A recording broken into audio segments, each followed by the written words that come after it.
Alhamdulillahirabbil alamin. Wassalatu wassalamu ala asrafil anbiya'i wal mursalin wa ala alihi wa sahbihi wa man tabi'ahum bi ihsanin ila yaumiddin. Asyhadu an la ilaha illallah wahdahu la syarika lahu wa asyhadu anna Muhammadan abduhu wa rasuluh. Allahumma shalli wa sallim wa barik ala Muhammad wa ala ali Muhammad kama shallaita wa barakta ala Ibrahim wa ala ali Ibrahim innaka Hamidum Majid. Rabbi shrah li sadri wa yassir li amri wahlul 'uqdatam min lisani yafqahu qawli. Amma ba'du. Bapak-bapak dan ikhwas sekalian, a'azani Allah wa iyyakum ajmain. Semoga kita semua yang hadir di majelis ini senantiasa dimuliakan oleh Allah Subhanahu wa taala. Amin ya Allah ya rabbal alamin. Alhamdulillah, pada malam hari ini kita masih bisa bertemu untuk melanjutkan ngaji kitab Fadlul Islam. Dan kita akan lanjut pada halaman 38 ya. Silahkan dibuka. Yaitu hadis inna ala abi fulan itu ya.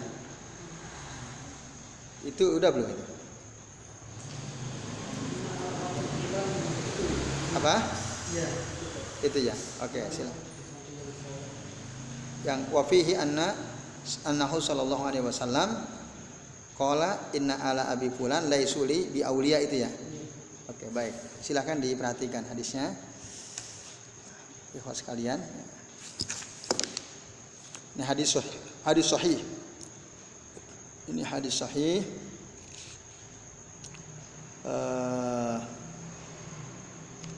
Diriwayatkan oleh Imam Bukhari dan Muslim dari Amr bin Al-As. Tapi ada tambahan, ada tambahan yang di sini tidak disebutkan. Baik, saya bacakan.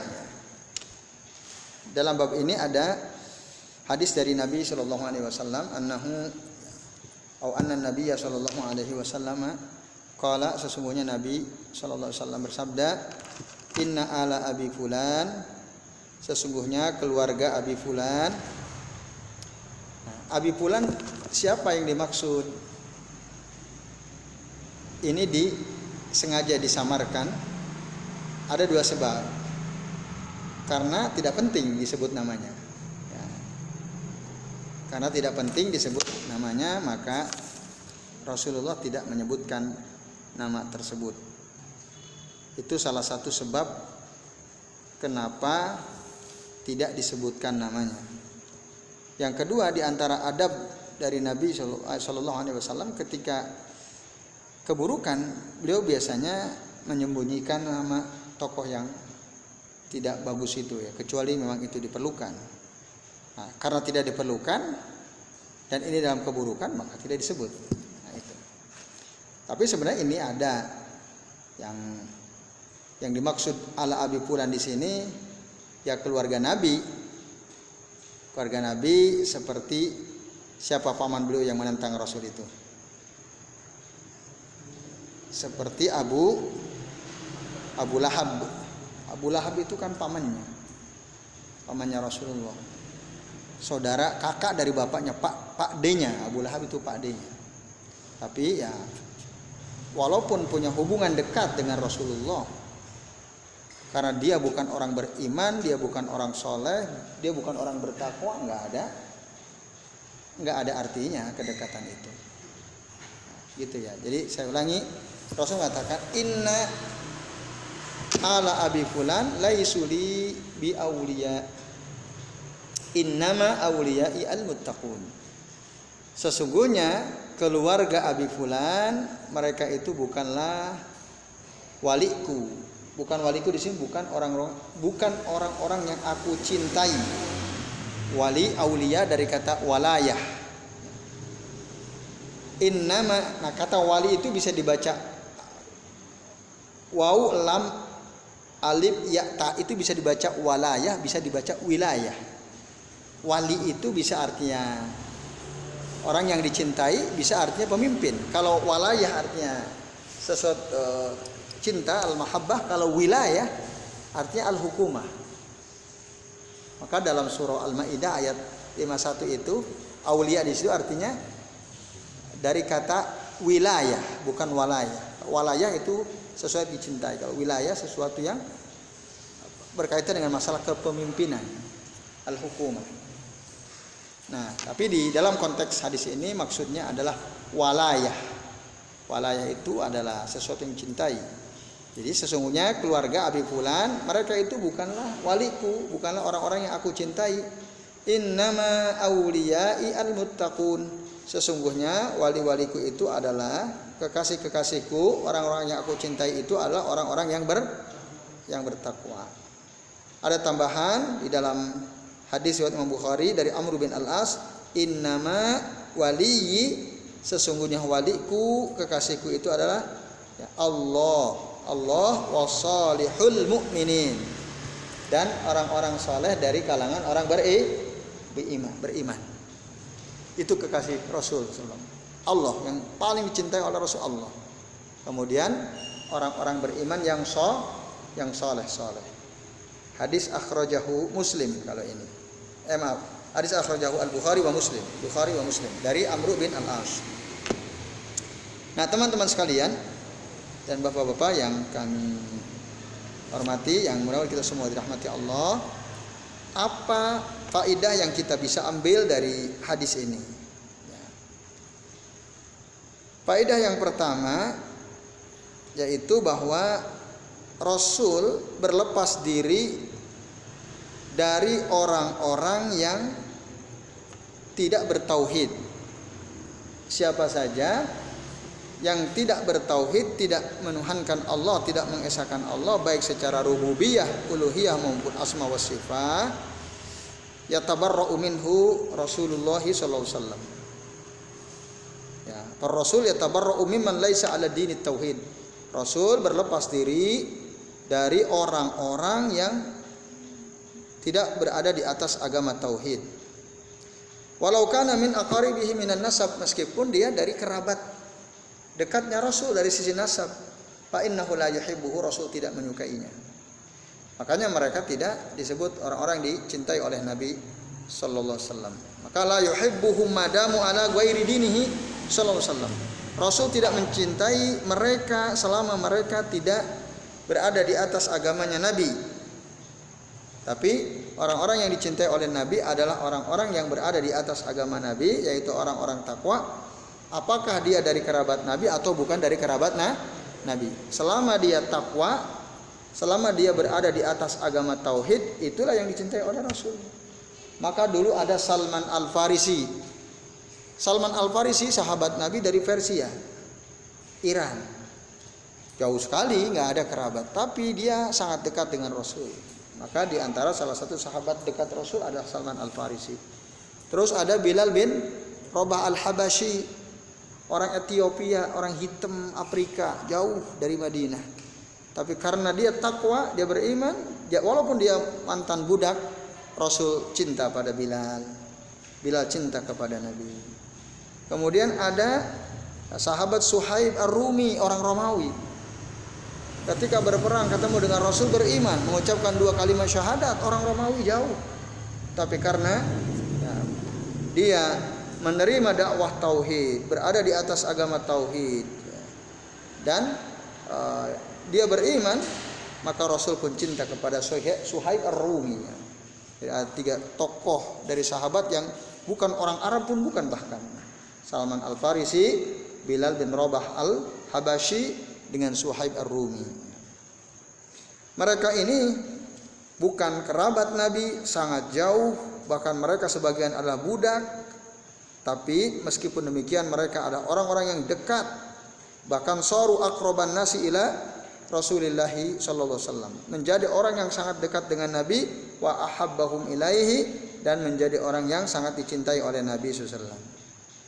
Bukan kerabat. Tapi lihat,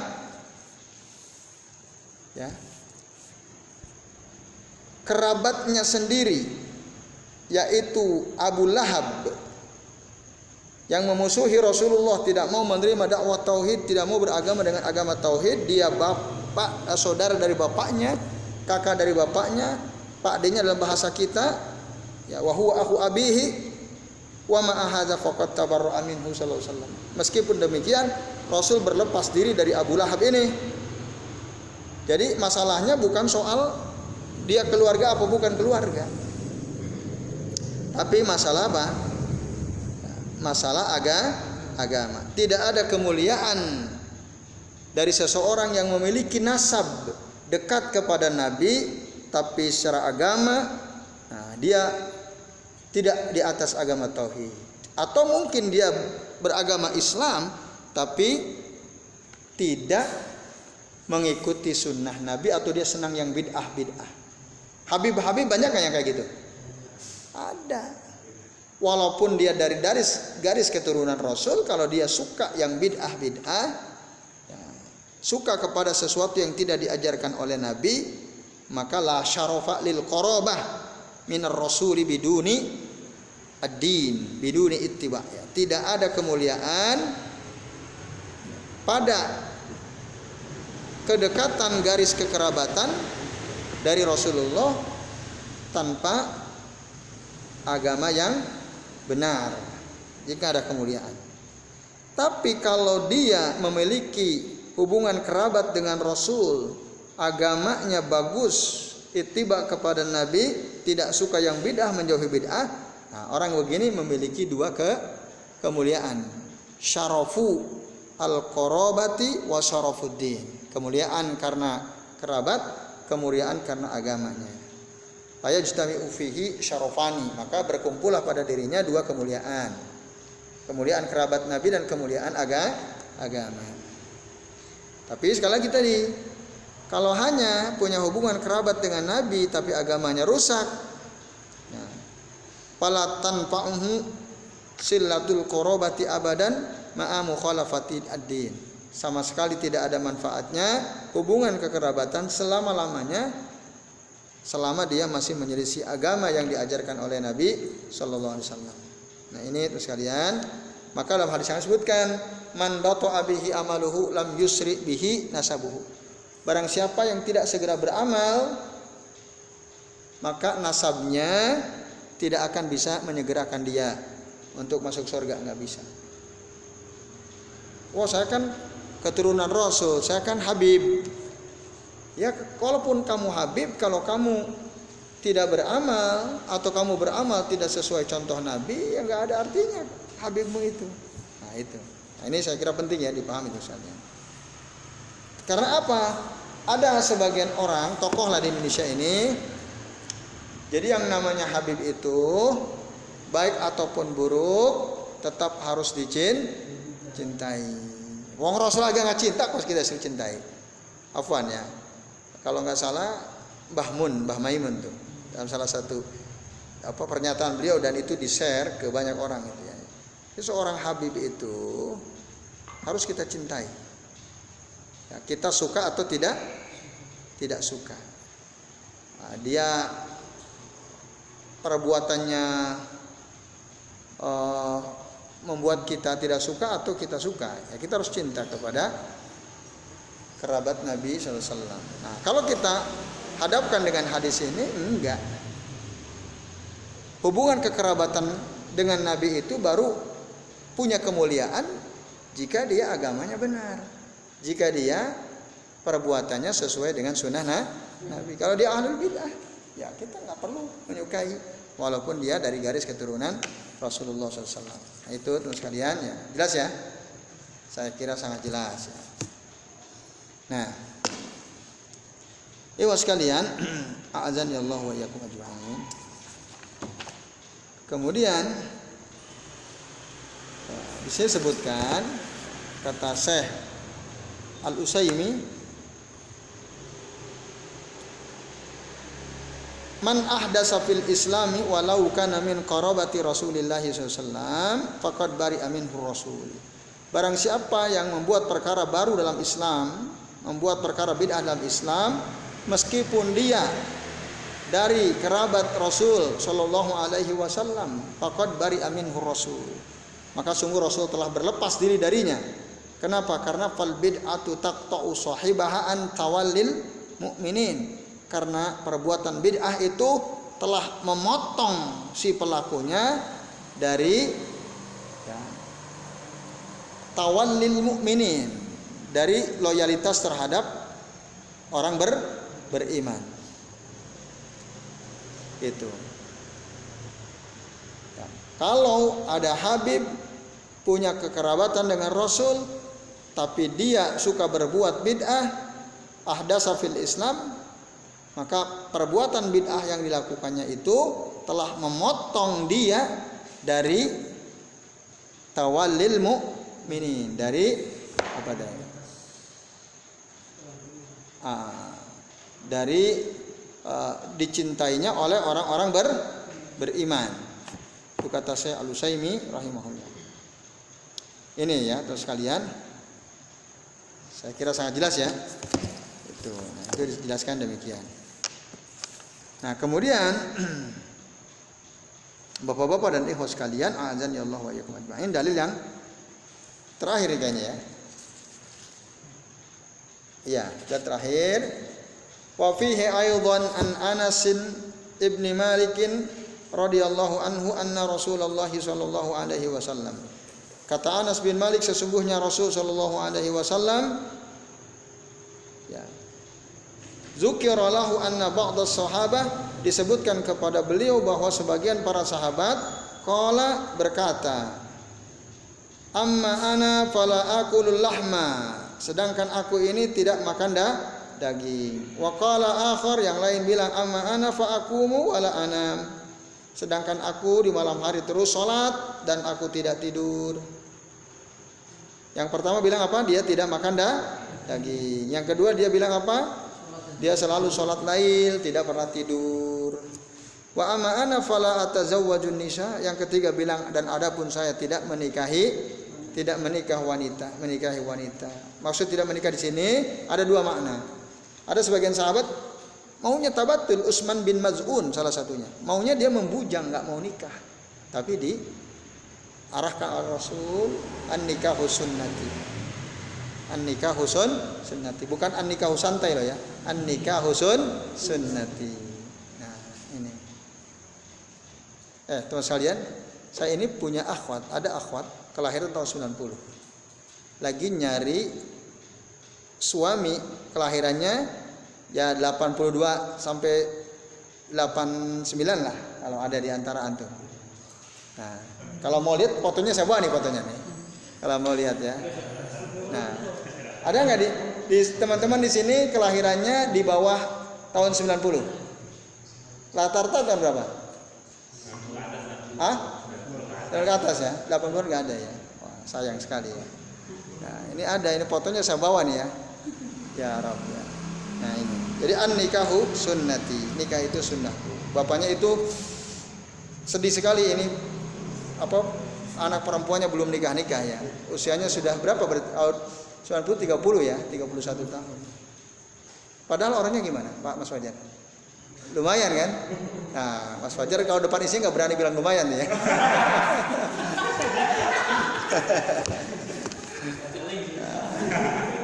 Langsung dihapus fotonya sama Mas Fajar ya.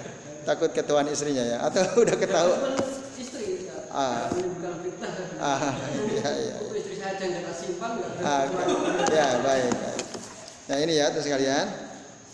Nah jadi Utsman bin Maz'un nggak mau nikah karena ingin terus ibadah. Kata Rasul, an-nikahu sunnati, nikah sunnahku. Bahkan Rasul kariha yakrahu at-tabattul. Rasul itu membenci membujang, menjomblo ya. Bedakan membujang menjomblo ya. Kalau jomblo bagus, kalau membujang jangan ya. Kalau menjomblo kan artinya nggak punya pacar. Tapi kalau membujang nggak mau nikah, nah ini nggak boleh. Kalau menjomblo mah bagus ya. Tapi langsung nikah pas ketemu. Nah baik sekalian itu ya. Nah itu yang dimaksud fala atazawwajun nisa itu satu, artinya aku tidak mau menikahi wanita, ingin membujang. Tapi ada juga yang memaknai bahwa maksud atazawwajun nisa itu artinya aku tidak berhubungan dengan istriku. Itu punya istri tapi nggak digauli istrinya. Gitu. Kenapa ya? Malamnya pakai sholat terus, istrinya dicuekin. Itu fala atazawwajun nisa. Wa qala akhar, yang lain bilang lagi, ama ana fa asumu wa la uftir. Sedangkan aku puasa terus. Ya nggak puasa tiap hari, nggak pernah buka, puasa terus. Tapi waktu buka gitu. Sambung menyambung puasanya. Nah, pernyataan-pernyataan ini kalau kita baca lengkap hadisnya ya, adalah terjadi saat mereka bertanya-tanya kepada istri Rasul. Jadi mereka investigasi, bahasa kita dalam tanda kutip, mewawancara istri Nabi Sallallahu Alaihi Wasallam. Nabi itu gimana sih ibadahnya, gimana sih makannya, gimana sih puasanya, gimana sih hubungannya dengan istri seterusnya. Setelah diterangkan oleh istri-istri beliau, udah ternyata gampang banget ya.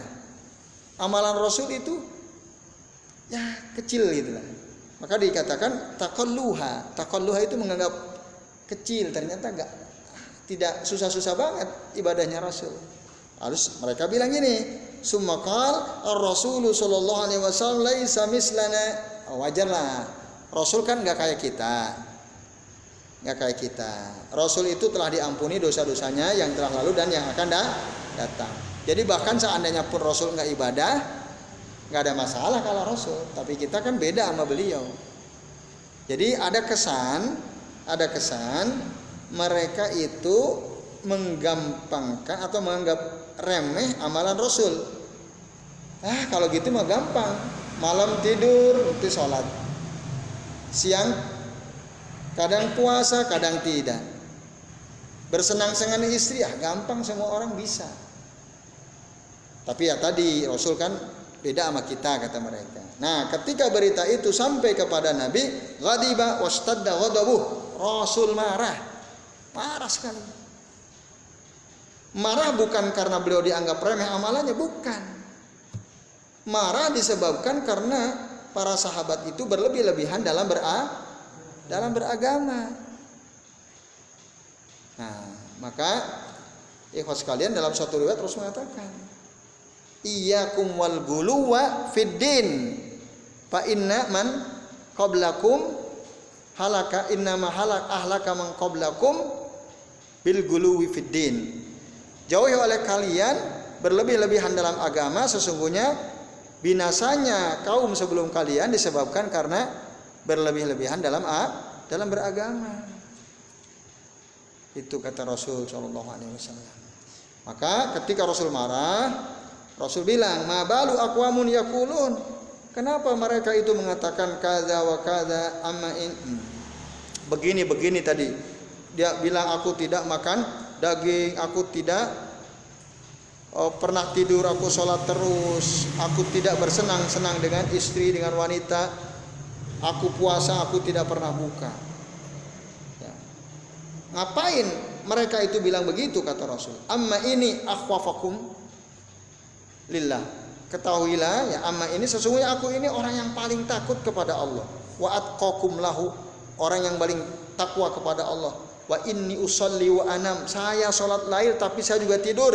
Wa asumu wa uftir, saya kadang puasa tapi saya kadang juga buka. Wa atazawwajun nisa, dan aku bersenang-senang dengan istriku, dengan wanita. Wa akulul lahma, aku juga makan daging. Paman ragiba an sunnati, barang siapa yang tidak suka terhadap sunnahku, falaisa minni, kata Rasul, maka dia bukan bagian dariku, atau dia tidak mengikuti kebiasaanku, kata Nabi SAW. Nah, ibu sekalian, dalam hal ini hadis ini menjelaskan tentang apa? Peringatan keras dari bersikap berlebih-lebihan dalam beribadah, seperti yang dilakukan oleh sebagian sahabat. Puasa terus, hari-harinya puasa terus, malamnya pakai sholat lail terus. Itu berlebih-lebihan, nyiksa diri sendiri, ya, memberatkan diri sendiri. Paddin wasat, agama itu pertengahan, walillahil hamd, alhamdulillah. Wa'tidal, agama itu adil, maka jangan engkau ya paksa dirimu melakukan sesuatu yang berat-berat yang Rasul sendiri tidak melakukan. Nah, kalau kalian terus lakukan, kalian tidak akan sanggup untuk memikulnya. Makanya Rasul memberikan peringatan keras terhadap gulu dalam agama, yaitu menambah-nambahi amalan yang tidak dicontohkan oleh Nabi Shallallahu Alaihi Wasallam. Nah, itu sekaliannya. Nah, seperti misalnya puasa Rajab 3 hari, Barang siapa yang puasa Rajab 3 hari berturut-turut, maka diampuni dosanya 700 tahun. Nah itu kan ngaco itu. Akhirnya dia susah-susah puasa bulan Rajab 3 hari. Padahal itu nggak dicontohkan oleh Nabi SAW. Walaupun ada dasar-dasarnya palsu, hadisnya palsu. Nah ini. Kenapa?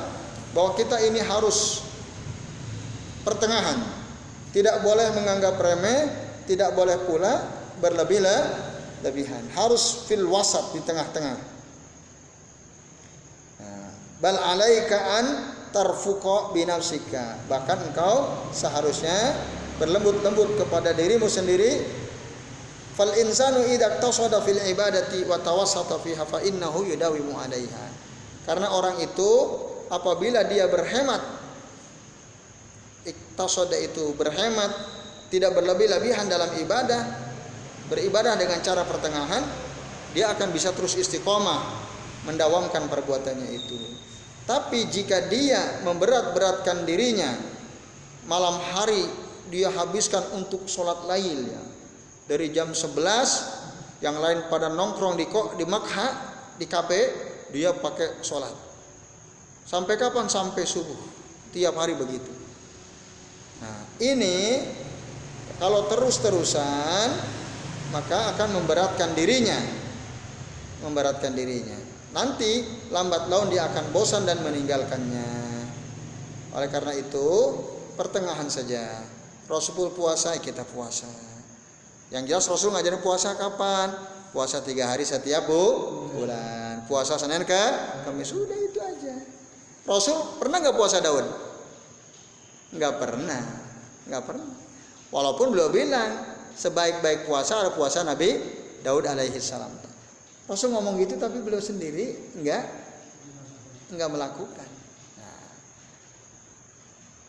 Nah, ada sahabat Abdullah bin Amr bin Al-As puasa Daud terus. Setelah diperingati Rasul kan itu puasa terus. Kalau kamu mau puasa Daud lah, tidak boleh lebih dari itu. Ketika sudah sembuh menyesal. Seandainya dulu aku ikuti apa yang dikatakan Rasul tidak akan seperti ini. Nah, karena beliau puasa terus itu. Abdullah bin Amr bin Al-As radhiyallahu anhu. Nah, ini jadi pertengahan saja. Ya, tentu saja selama dalam sesuai dengan tuntunan Rasul sallallahu alaihi wasallam. Kalau kita memberat-beratkan diri kita dengan amal ibadah, akhirnya nanti nggak nyampe. Tahu-tahu futur, udah berbalik. Ya, putus asa dan dia bahkan mungkin sholat pun nanti jadi tidak sholat. Nah, maka Rasul telah mengingatkan al-munabbita, innal munabbita la ardun qata'a wa la dhahran abqa. Sesungguhnya al-munabbita itu orang yang berjalan tidak pernah istirahat, jalan terus.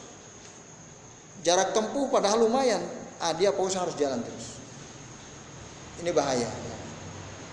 Ini perumpamaan. Misalnya teman-teman olahraga pagi kan, udah capek enggak terus gitu. Nah, itu enggak bagus. Kalau memang capek istirahat. Karena kalau tidak disebut al-munabbit, innal munabbita la ardun qata'a. Karena dia terus memaksa dirinya, akhirnya nanti bisa jadi dia tidak bisa menyelesaikan perjalanannya sampai rumah. Tahu-tahu digotong masuk ambulan. Nah, kan bahaya. Karena tadi memaksakan diri. La ardun qata'a, akhirnya ya, bumi yang dia pijak itu tidak terselesaikan, nggak nyampe. Coba kalau dia istirahat, jam'ul quwah ya, jam'ul quwah itu mengumpulkan kekuatan dulu istirahat, nanti jalan lagi, ya, itu bagus. Begitulah Islam. Wala zuhran abqa, dan nanti kalau dia paksa-paksakan, bahkan hewan tunggangan pun tidak akan ada yang sanggup menanggung dia. Unta pun nanti kita kelelahan kalau nggak istirahat. Itu maksudnya. Wala dhuhran abqa. Nah, oleh karena sekali lagi kita sebagai manusia biasa jangan terlalu berlebih-lebihan di dalam beragama. Kita membebani diri kita ini dengan sesuatu yang tidak dicontohkan oleh Rasul sallallahu alaihi wasallam. Nah, ini berbahaya, bahkan nanti wa fin nihayati yatruku al-amal. Di akhirnya dia meninggalkan amal yang diajarkan Rasul itu. Nah, ini bahaya sekalian. Bahaya ikhwas sekalian ya. Itu maka dinasihati oleh Rasulullah. Nah, jadi apa yang dilakukan oleh mereka itu berlebih-lebihan, gulu. Dan berarti dia benci kepada sunnah Rasul. Kalau dia benci kepada sunnah Rasul, falaisa minni, kata Rasul. Berarti Rasul berlepas diri dari mereka. Mereka bukan bagian dari umat Nabi Muhammad SAW. Nah, itu teman-teman sekalian. Nah, oleh karena itu tugas kita adalah mencontoh Rasul. Contoh Rasul nggak pernah tuh sholat malam semalam suntuk sholat terus, nggak pernah. Rasul puasa terus panjang tahun, tidak pernah. Apalagi sampai 3 tahun. Itu ada namanya puasa dalail, ya kan? Puasa dalail. Atau zikir dari ba'da subuh sampai zuhur. Wow, saking semangatnya. Saya kalau zikir pagi petang kurang, sampai zuhur pun kuat saya. Zikir dia sampai zuhur. Nah, ini ngaco ya. Rasul enggak. Ya, zikir tapi enggak sampai habis subuh sampai zuhur di masjid terus duduk sambil zikir. Enggak. Beraktivitas santai dan seterusnya. Jadi jangan terlalu membebani diri kita. Karena itu enggak pernah dilakukan Rasul. Maka Rasul Allah bilang laqad kana fi Rasulillahi uswatun hasanah. Sungguh telah ada pada diri Rasul itu suri tauladan yang baik. Al-Ahzab ayat 21. Udah ikuti Nabi. Kalau Nabi enggak melakukan, enggak usah dilakukan. Tapi banyak yang orang melakukan sesuatu yang tidak lakukan Nabi. Ada enggak? Banyak. Ya, entah itu zikir, entah itu sholatnya, entah itu puasanya dan seterusnya. Tidak nyontoh Nabi. Nabi adalah contoh yang baik. Oleh karenanya, mari kita bersikap tawassut, pertengahan. Jangan jadi orang yang mutasahil, menganggap remeh amalan, dan juga jangan jadi orang yang gulu, berlebih-lebihan dalam beragama. Jangan. Nah, itu pesan penting dari hadis ini ya, hadis Bukhari dan hadis Muslim ini, bapak-bapak dan ikhwas sekalian, azanillahu wa iyyakum ajmain. Ini penting kita camkan hadis ini ya. Baik. Jadi pertengahan saja. Nah, kemudian bapak-bapak dan ikhwas sekalian, dalam Al-Quran surah Al-An'am ayat 153 Allah Ta'ala berfirman, wa anna hadza sirati mustaqima, dan sesungguhnya ini adalah jalanku yang lurus, fattabi'uhu, maka ikutilah jalan yang lurus itu ya. Yaitu yang dicontohkan oleh Rasul Sallallahu Alaihi Wasallam. Bapak-bapak dan ikhwas sekalian, nah itu jelas ya. Jadi tidak boleh mutasyaddid atau mutasahil.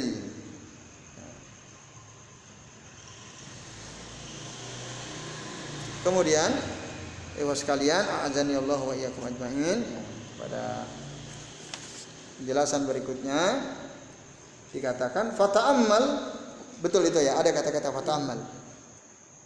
Maka renungkanlah, idza kana ba'du sahabati, jika sebagian sahabat itu lamma aradu at-tabattul lil ibadati, ketika mereka menginginkan tabattul.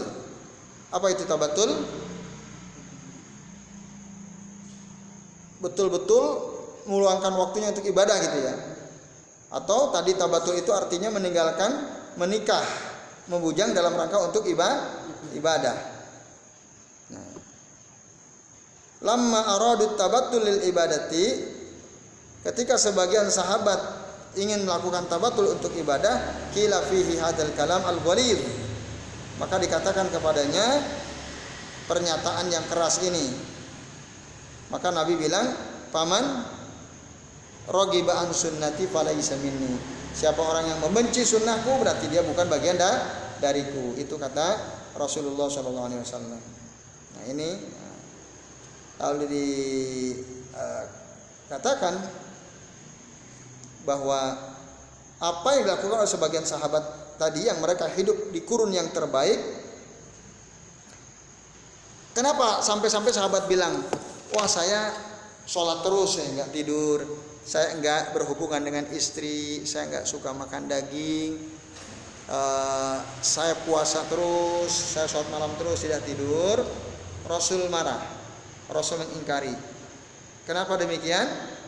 Nah, bukan karena mereka berbuat bid'ah, sahabat sama sekali tidak berbuat bid'ah, tapi mereka betul-betul punya semangat tinggi untuk ibadah.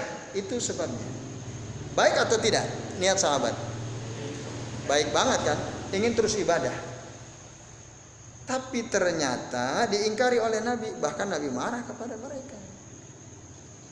Niat baik itu tidak menghalalkan semua perbuatan. Gara-gara niatnya baik, semua boleh. Yang penting niatnya baik. Benar gak kaidahnya? Keliru. Jadi niat baik itu tidak cukup. Selain niat baik harus ada apa? Ittiba.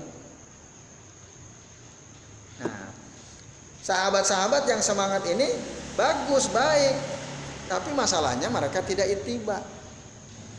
Masa malam sholat terus gak berhenti, siangnya puasa terus gak pernah istirahat. Nah ini gak ittiba, gulu namanya. Maka fadinillahu azza wa jalla wasatun wa'tidalun wasiratun mustaqim laisa fihi masaqqatun 'alan nufus. Agama Allah azza wa jalla itu pertengahan, wasat wa'tidalun wasiratun mustaqim, jalannya lurus. Walaisa fihi masaqqah, di dalamnya tidak ada kesulitan, 'alan nufus, terhadap jiwa. La yukallifullahu nafsan illa wus'aha. Allah tidak akan pernah membebani suatu jiwa kecuali dia pasti mampu melakukannya. Kalau ada orang bilang, aduh bentar lagi puasa, saya nggak kuat, puasa sebulan nggak kuat. Orang yang bilang begitu masuk kategori apa tuh? Gulu apa tasahul? Ghalin atau jafin? Ini namanya jafin. Jafin itu meremehkan puasa. Sesuatu yang sebenarnya kita mampu, dia anggap berat. Enggak. Allah Maha tahu, pasti setiap orang mampu melakukannya. Jadi ada orang gelisah mau puasa karena saya harus puasa 30 hari, aduh gitu ya, nggak bisa makan nanti kalau pagi-pagi. Nah ini jaf namanya ya. Ya harusnya senang. Ya. Oke, itu ya sekalian. Maka Allah Subhanahu Wa Taala mengatakan dalam surah Al-Hajj ayat 78 ya. Wa ma ja'ala 'alaikum fid dini min haraj. Dan tidaklah Allah menjadikan ya, kepada kalian dalam agama ini min haraj. Haraj itu apa? Beban. Tidak. Allah tidak mau menjadikan agama ini sebagai sesuatu yang membebani dirinya. Maka din agama ini laisa fihi haraj wala tusaddidu, janganlah kalian ya, memaksa-maksakan diri. Wala ghalau, dan jangan pula bersikap gulu. Pun demikian tidak boleh juga bersikap tasahul. Wa innama wasatun bainat tarfain, pertengahan antara dua itu ya, antara yang gulu dengan yang mutasahil tadi. Kita enggak seperti mereka semua. Inilah dia agama Nabi Muhammad nah, yang lurus daiman wa abada, selama-lamanya. Nah, maka wala yabqa al insanu ala dini illa bihadhihi tariqah. Dan tidaklah seseorang itu yabqa ala dinihi, tetap berada di atas agamanya, illa bihadhihi tariqah, kecuali dengan cara seperti ini. Cara seperti apa maksud cara seperti ini? Mengikuti Rasulullah sallallahu alaihi wasallam. Karena kalau dia mutasahil kharaja minad-din wa idastadda kharaja minad-din. Kalau dia menggampang-gampangkan keluar dari agama Islam atau menyulit-nyulitkan juga keluar dari Islam lama-lama. Nah itu. Lama-lama akan seperti itu. Nah, kalau dia gulu atau mutasahil. Gulu berlebihan, mutasahil menggampang-gampangkan. Ini kedua-duanya buruk, ya, jelek. Dan kedua-duanya bisa mengeluarkan dia dari Islam. Maka di kalimat terakhir dikatakan wa idas Wa idza tashaddada kharaja minad din, apabila seseorang keras-keras terhadap istrinya, ya, dia telah keluar dari Islam. Kharaja minad din aydan, keluar dari Islam juga. Nah, oleh karenanya wala yusbitu illa idza kana alal wasatiyah wal i'tidal. Tidaklah ada yang kokoh illa kecuali idza kana alal wasatiyah wal i'tidal, kecuali selama dia berjalan di jalan yang wasat. Apa wasatiyah? Pertengahan, wal i'tidal yang lurus. I'tidal yang lurus. Itu sekalian. Nah, sebagai penutup saya kutip dari kitab ini ya, I'lamul Anam. Jadi ittiba kepada Rasul itu jika amal perbuatannya sesuai dengan tuntunan syara, dilihat dari 6 perkara. Ya, dilihat dari berapa? 6 perkara.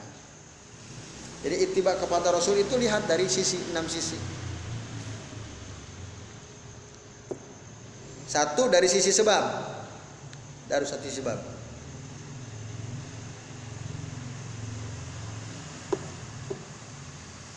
Contoh,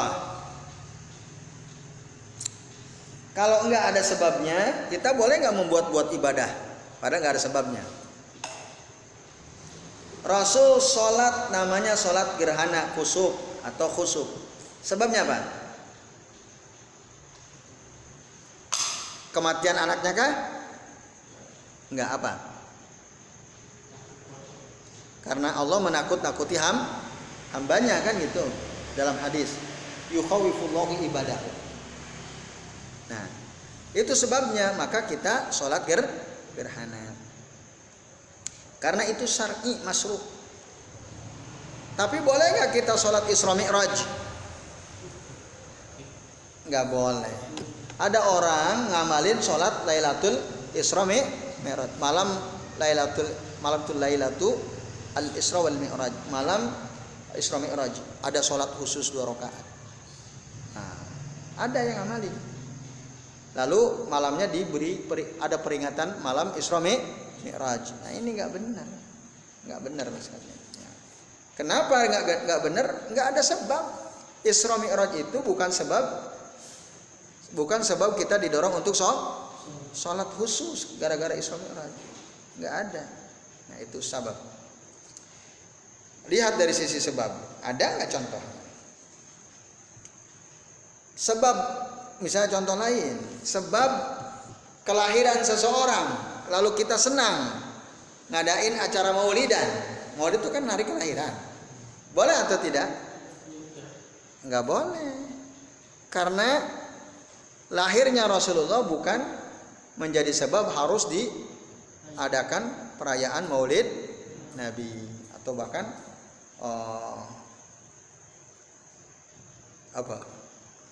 ya intinya berkumpul rame-rame gitu ya, untuk memperingati hari kelahiran Nabi. Nah, kumpulnya itu gara-gara ingin memberikan peringatan maulid Nabi. Lalu kumpul, apalagi tambah sholat. Nah, ini secara sebab bermasalah. Berarti nggak cocok, berarti bid'ah. Nggak ada sebabnya kok. Yang kedua, dilihat dari sisi jenis. Lihat kalau ibadah Nabi jenisnya menggunakan apa.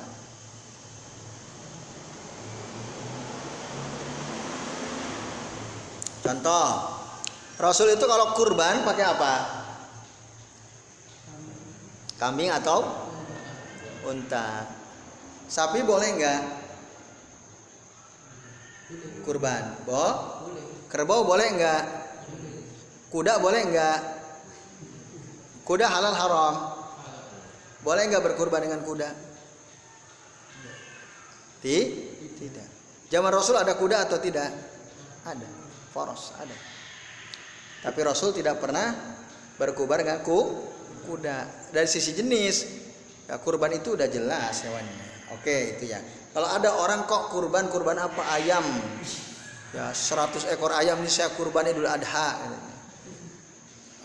Itu kan bukankah dalam hadis ada ya perumpamaan orang yang tabkir datang bersegera ke masjid, nomor 1 dia seakan-akan berkurban dengan seekor unta. Kalau dia datang ke masjid tapi nomor 2, maka dia seakan-akan berkurban dengan seekor sapi. Kalau nomor 3 seakan-akan dia berkurban dengan kambing. Kalau nomor 4 seakan-akan dia berkurban dengan seekor ayam. Nomor 5 seakan-akan dia berkurban dengan telur. Kan ada itu kurban dengan ayam dan telur. Telur aja boleh, masa ayam nggak boleh gitu. Nah ini nggak bisa tuh menggunakan dalil itu. Berarti kalau gitu saya mau kurban dengan 100 ekor ayam. Itu nggak boleh. Karena dari sisi jenis nggak pernah dicontoh. Zaman Nabi ada ayam nggak? Ayam zaman Nabi ada nggak coba? Ada. Kalau kopi zaman Nabi ada nggak kopi? Nggak ada. Nggak ada. Kopi itu baru dikenal ya setelah Khulafaur Rasyidin meninggal dunia, semua baru dikenal. Maka kalau ada orang kiai itu bilang, man mata wa fi batnihi syai'un minal qahwati lam yadkhulin nar katanya. Au dakhalal jannah. Barang siapa yang mati wa fi batnihi dan di dalam perutnya ada syai'an minal qahwati, ada ampas kopi di perutnya, lam yadkhulin nar, maka dia tidak akan masuk neraka. Orang yang mati ketika mati di perutnya ada ampas kopi, habis minum kopi, habis ngopi gitu. Itu ada videonya itu. Jadi seorang tuan guru di daerah kayaknya Sumatera ya, Torikot. Wah, sampai beliau bilang, jadi kalau kalian ngopi itu kemanapun pergi selama kopi masih ada di perut kita, malaikat akan mendoakan ya. Waduh, keren betul itu ya. Padahal pada zaman Nabi belum dikenal istilah qahwa itu belum ada. Kalau susu ada, qahwa nggak ada. Nah itu kan kacaunya luar biasa itu ya. Nah, tapi sayang yang ngomong ya tokoh-tokoh itu. Nah ini ya. Jadi jenis, lihat jenisnya. Tadi sebab ya, yang pertama sebab, yang kedua apa? Jenis. Kemudian artinya apa jenis tadi? Tidak boleh berkurban dengan sesuatu yang tidak pernah dipraktekkan oleh Nabi dari sisi jenis. Yang ketiga dari sisi kadar. Kadar itu bisa bilangan, bisa banyak sedikit. Contohnya, ya contoh keliru dari qadar ini. Sholat maghrib itu kadarnya berapa rakaat? 3. Boleh nggak? Aduh, 3 ini saya masih kuat, tak tambah deh 1 lagi. Boleh atau tidak? Enggak, boleh. Berarti bid'ah tuh kalau dia tambahin melebihi kadar yang diajarkan oleh Rasulullah. Itu. Saya mau baca zikir pagi petang. Terus mau baca subhanallah wa bihamdi 1000 kali. Padahal Rasul bilangnya 100 kali. 100 kali gampang kan, cuma subhanallah wa bihamdi, subhanallah wa bihamdi, subhanallah. Apalagi baca tasbih. Pakai tasbih itu ya. Orang biasa tasbih cuma 33, ini tasbih 300 itu. Panjang. Nah, lalu dia ingin berzikir subhanallah wa bihamdi ba'da asar atau ba'da subuh sampai 1000 kali. Nah, ini enggak boleh. Karena secara kadar melampaui Nabi. Nabi ketika zikir subhanallah wa bihamdi, zikir pagi dan petang berapa kali? 100 kali. Nggak boleh jadiin 1000. Nah itu dari sisi kadar nggak sesuai. Oke, jelas ya. Maka nggak boleh tuh nambahin zikir, tidak boleh. Di sini katakan wa kadza az-ziyadatu fil adhkari syar'iyyah. Begitu pula menambah zikir-zikir syara, fala budda minal wuqufi alal qadril ma'muri bihi wat ta'abbudi bih. Maka dia harus berhenti ya, sesuai dengan kadar yang diperintahkan oleh Rasulullah dan beribadah. Itu maknanya apa tadi? Kadarnya. Kadar itu begitu. Kalau dia puasa, kadarnya berarti sebulan. Enggak puasa Ramadan maksudnya, maka tidak boleh dia puasa 3 bulan. Dari sisi kadar. Dari sisi yang lainnya, tadi kan sebab, jenis, kadar. Yang keempat, kaifiyah. Kaifiyah itu tata cara. Dia ya, seseorang bisa terjerumus ke dalam perbuatan bid'ah karena apa? Tata caranya tidak sesuai dengan yang diajarkan oleh Rasulullah, tata caranya. Contoh tata cara yang disebutkan, wudu, apa dulu yang dibasuh? Ada 2 telapak tangan. Boleh nggak kalau antum tata caranya antum rubah, kedua kaki dulu? Enggak, itu bid'ah tuh antum. Wudu mulai dari kaki, cuci tangan belakangan, kan biar bersih. Kalau cuci tangan dulu nanti kaki, kena kaki kotor lagi. Biar nggak begitu, kaki dulu baru ke dia tangan. Nah, ini ngaco secara kaifiyah, nggak bisa. Berarti kalau ada orang yang secara kaifiyah ngarang ya, tidak sama dengan Nabi, bid'ah atau tidak? Bid'ah. Itu kaifiyah. Dan yang kelima adalah dari apa? Termasuk apa? Misalnya apa? Kaifiyah wudu tadi, mulai dari kaki boleh atau tidak? Tidak boleh. Diterima atau tidak? Tidak diterima, karena tidak sesuai tata caranya seperti yang disebut Al-Quran atau diterangkan oleh Nabi SAW. Yang kelima dari sisi waktu, itu harus perhatikan. Kalau orang melakukan suatu amal ibadah, waktunya nggak sesuai dengan waktu yang ditentukan oleh Nabi, diterima atau tidak? Contoh, antum korban nyembelih sapi, tapi di bulan Rajab sembelihnya. Waktunya disembelih di bulan Rajab. Niatnya kurban. Diterima atau tidak? Tidak. Karena secara waktu dia bertentangan dengan apa? Dengan apa yang dicontohkan oleh Nabi. Yang namanya kurban itu ya Idul Adha, bulan Dzulhijjah. Oke, saya kira ini ya sekalian. Jadi perhatikan kelima perkara itu, kelima perkara tersebut. Ya, jelas ya. Coba ulangi deh yang 5 perkara itu apa saja? Tadi 5 apa 6? Oh iya, satu lagi tempat makan. Zaman yang terakhir tempat.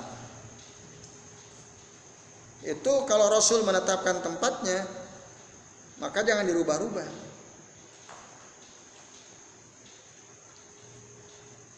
Contoh, wukuf di padang Arafah. Rasul menentukan wukuf itu tempatnya di padang Arafah. Boleh nggak wukufnya di Jabal Uhud misalnya? Tidak boleh. Atau wukufnya di mana itu? Di dekat Jakarta itu apa? Monas, dekat Monas wukuf. Boleh tidak? Ya nggak boleh. Yang namanya tawaf itu di Ka'bah tempatnya. Kalau tawafnya di benteng, tawaf benteng itu ya. Nah ini namanya dia ya menyelisihi yang diajarkan Rasul. Maka orang yang tawaf benteng itu ya bid'ah itu ya. Tawaf itu hanya boleh di Ka'bah. Tawaf itu hanya boleh di Ka'bah. Di Kudus itu ada Masjid Wali.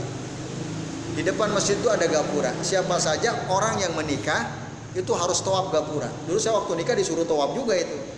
Masya Allah. Waktu itu belum ini ya,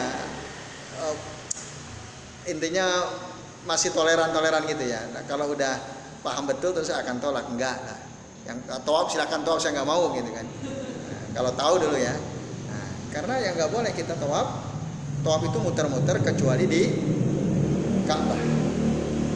Apalagi kalau nggak tawaf, orang habis nikah nggak harmonis loh. Paling 2-3 tahun cerai. Ya, kan itu ancamannya, kan ngeri itu kalau nggak tawaf di masjid itu. Kan ngaco itu. Nah ini ya, terus sekalian. Ya, tadi berarti ada perhatikan dari 6 perkara, 6 sisi tadi. 1 apa? Sebab. 2 apa? Jenis. 3 apa? Kadar. 4 apa? 5 apa? Waktu. 6 apa? Tempatnya. Perhatikan. Nah itu. Kalau ke-6 perkara ini nggak ada sama sekali yang kena, ya berarti bid'ah. Gitu. Jadi ukur dari 6 hal ini, 6 hal diukur. Oke, saya kira ini jelas ya. Nah, jelas. Ya, oleh karenanya, bayangkan tuh ya, sahabat saja dimarahi oleh Rasul, apalagi kita sekarang ini. Padahal sahabat itu niatnya baik, biar sungguh-sungguh, itu nggak boleh. Apalagi kalau niatnya niat yang lain.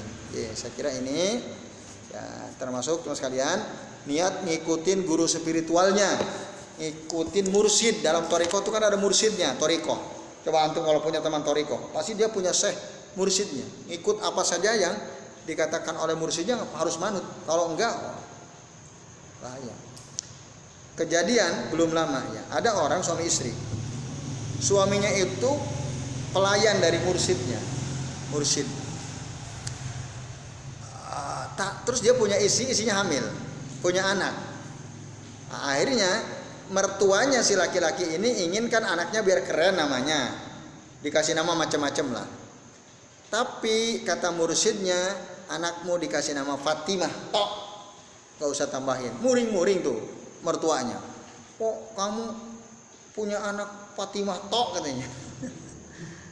Akhirnya si laki-laki ini istrinya keterima jadi PNS. Akhirnya baru punya anak bayi, terima PNS. Apa kata orang-orang kampung? Itulah keberkahan manut sama mursyid thariqah. Nah, kan repot tuh. Padahal istrinya stres itu. Aslinya dia nggak mau jadi PNS, nggak mau. Karena dipaksa-paksa sama ibu bapaknya, daftar juga keterima. Kata orang kampung itu berkah mursyid thariqah. Padahal yang saya tahu ya, saya pernah saya tanya juga gitu. Saya pernah telepon yang dekat si istri ya, istri saya yang dekat ke orang itu. Aslinya nggak mau, dia nggak mau jadi PNS, nggak mau. Ingin udah lah di rumah aja mendampingi suami gitu. Tapi karena bapak ibunya maksa ya. Akhirnya daftar qadarullah keterima jadi PNS di mana tuh, Mergangsa apa mana tuh, di KUA gitu ya, keterima sebagai penyuluh. Nah, ibunya bapaknya ya datang cerita juga ke saya, orang tuanya. Itu kami yang maksa-maksa, itu berkah dari mursyid thariqah. Padahal sebenarnya ibunya nggak terima itu aslinya, dikasih nama anaknya cucunya Fatimah gitu ya. Setelah ternyata keterima, oh ya ini berkah dari mursyid thariqah. Nah ini nggak benar ya, seperti itu tidak benar ya. Nah ini bapak-bapak dan ibu sekalian, artinya tadi ya saya ingin katakan bahwa ya kita yang harus diikuti itu oleh kita ada Rasulullah SAW. Kalau ada amalan dari mursyid siapapun dia, kalau melebihi dari apa yang diajarkan Rasul, jangan diamalkan. Tadi zikir ba'da subuh sampai zuhur misalnya, itu nggak boleh berlebih-lebihan. Ya saya kira ini ya. Kalau ingin cepat mati, tidak boleh berhubungan suami istri selama 121 hari. Itu ngaco lagi tuh. Saya tadi malam dapat, jadi ada orang sakit katanya, kata dukunnya kalau dia ingin sembuh tidak mati, kan sekarang ini sakitnya. Ya, yang sakitnya kenal, dia jatuh dari waktu nukang jatuh. Kata dukun, kalau ingin sembuh tidak mati, tidak boleh berhubungan suami istri selama 121 hari. Kan ngaco lagi itu ya. Nah, nggak ada kaitannya. Nah ini ya, walaupun misalnya dukunnya itu berkedok ustad gitu ya, berkedok mursyid itu. Nah ini nggak benar. Oke, saya kira ini monggo sekalian, barangkali ada yang mau ditanyakan kami persilahkan. Udah jelas? Ya silakan. Ini kan mengenai tidak makan daging, saat malam yang tidak tidur dan sebagainya tadi. Apakah itu juga bagian dari ajaran sufi kan? Ya bisa jadi. Yang jelas itu tidak pernah diajarkan Rasulullah. Nggak pernah diajarkan oleh Rasulullah SAW. Ya. Kalau di sufi memang ada ajaran seperti itu. Seperti ini kayak baca-baca artikel itu ya seperti ini.